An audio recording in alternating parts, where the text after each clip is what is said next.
जमाबंदी रसीद से जोत रहे होंगे, कोई पर्चाधारी होंगे, कोई बंदोबस्ती किए होंगे, तो कोई लाल कार्ड का ज़मीन लिए होंगे, इसी हिसाब से सभी होंगे। ठीक, तो सब अपना अपना पर्चा भर के प्रपत्र 2 में दीजिएगा। तो अभी जो जीवित होंगे, जो अभी दखल में होंगे, वो अपने नाम से भरेंगे। ठीक है, इस पर्चा को, प्रपत्र 2 को। पहले में कॉलम में रैयत का नाम है, उसके बाद पता है अपना। ठीक, उसके बाद आपका खाता है, खेसरा है, और उस खेसरा में कितना रकबा है वो डिटेल दे भरना है। ठीक, उसके बाद अपने प्लॉट का चौहद्दी डाल देना है, नया वाला जो चौहद्दी अभी होगा वर्तमान में वो दे देना है। उसके बाद उस ज़मीन का किस्म लिख देना है, किस्म में अगर आपका आवासीय होगा तो आवासीय लिख दीजिएगा, खेती होगा खेती लिख दीजिएगा, या पोखर होगा, तालाब होगा, गड्ढा होगा, जो अभी जो स्ट्रक्चर होगा ज़मीन का वो लिखना है। उसके बाद जो है जमाबंदी संख्या होगा तो लिख दीजिएगा, नहीं होगा तो कोई बात नहीं, लेकिन भूमि का दावा का आधार जरूर लिख दीजिएगा। या केवाला से तो केवाला लिख दीजिएगा, खतियान से होगा खतियान, बंदोबस्ती से होगा बंदोबस्ती, पर्चा से होगा पर्चा।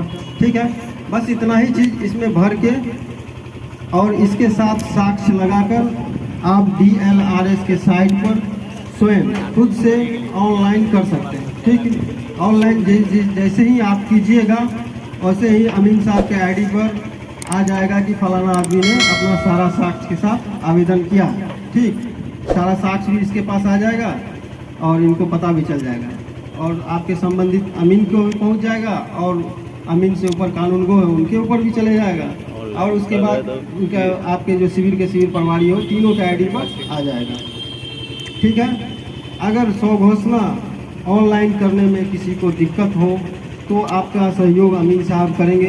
हर गांव में अमीन साहब दिए हैं, तो जाएंगे ही, उनसे पूछ के सिर्फ भर लीजिएगा। अपने से ऑनलाइन करना है, मोबाइल से कर लीजिएगा या किसी कंप्यूटर दुकान से करवा लीजिएगा।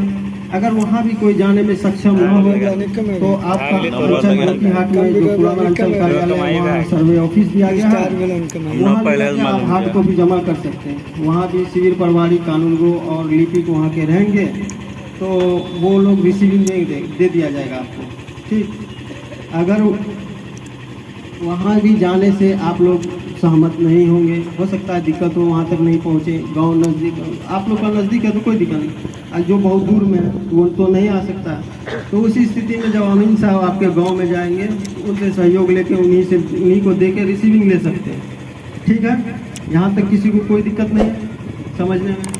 अब रहा बात क्या कि आप कागज़ में क्या क्या दीजिएगा, तो जैसे खतियानी रैयत होंगे, जितने भी खतियानी रैयत हैं, ठीक, जो खतियानधारी तो जीवित होंगे नहीं अभी, तो उस स्थिति में आप लोग वंशावली बनवा लीजिएगा। सरपंच साहब से वंशावली हो या पंचायत सचिव से वंशावली हो। ठीक है, अगर ये दोनों नहीं मिले तब जाके मुखिया जी से भी वंशावली ले सकते हैं, नहीं होगा वार्ड सदस्य से ले सकते हैं, क्योंकि जो भी आप वंशावली दीजिएगा, ठीक, उसको कानून को और अमीन के द्वारा उस गांव में जाके सत्यापित किया जाएगा कि आप सही वंशावली दिए हैं या नहीं दिए। ठीक, उसका सत्यापन किया जाएगा।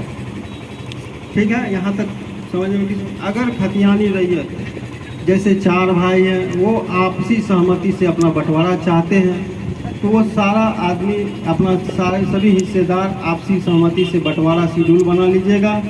ठीक, उसमें 2-4 पंच का साइन हो जाए और जितना शेयरदार है सभी का साइन करा के आपसी बंटवारा बनवा के अलग अलग फॉर्म भर दीजिएगा, तो उनका अलग अलग खाता खुल जाएगा।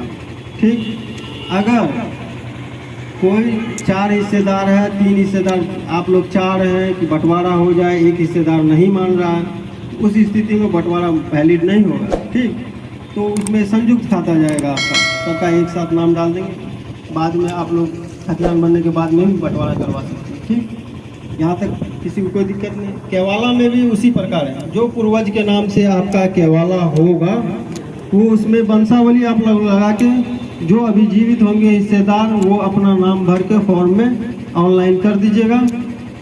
और अगर जिसका हाल का केवाला हो, जो जीवित हैं जिनके नाम से, वो केवाला रसीद लगा के ऑनलाइन कर दीजिएगा। ठीक है, ये प्रक्रिया आप आज से ग्राम सभा हो रहा है 1 महीना के अंदर कर देना है। ठीक है, उनके बाद हम बताते हैं अमीन का कार्य, आपके मौजा में क्या क्या कार्य करेंगे अमीन साहब। तो सबसे पहले अभी ग्राम सभा में अमीन साहब आपके पहुँचे हुए हैं, तो इनसे नाम, नंबर, मोबाइल नंबर ये सब ले सकते हैं। अगर ये नाम, नंबर, मोबाइल सभी को नहीं दे पाए तो उसके लिए भी टेंशन नहीं लेना है। एक सर्वे ट्रैकर है, ऐप्स है, उस पर सर्वे ट्रैकर को डाउनलोड कर लेना है। पहले डिस्ट्रिक्ट सेलेक्ट करना है, डिस्ट्रिक्ट के बाद अपना अंचल सेलेक्ट कीजिएगा, अंचल के बाद मौजा सेलेक्ट कीजिएगा।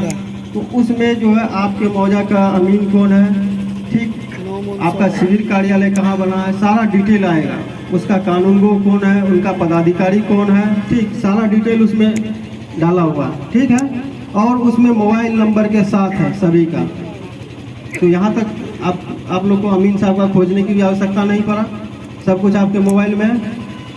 DLRS के साइट पर अपने से अपलोड करना है, कहीं जाने की आवश्यकता नहीं है, ठीक। अमीन साहब उनके बाद आपके गांव में जाएंगे, सबसे पहले 3 सीमाना फिक्स करेंगे।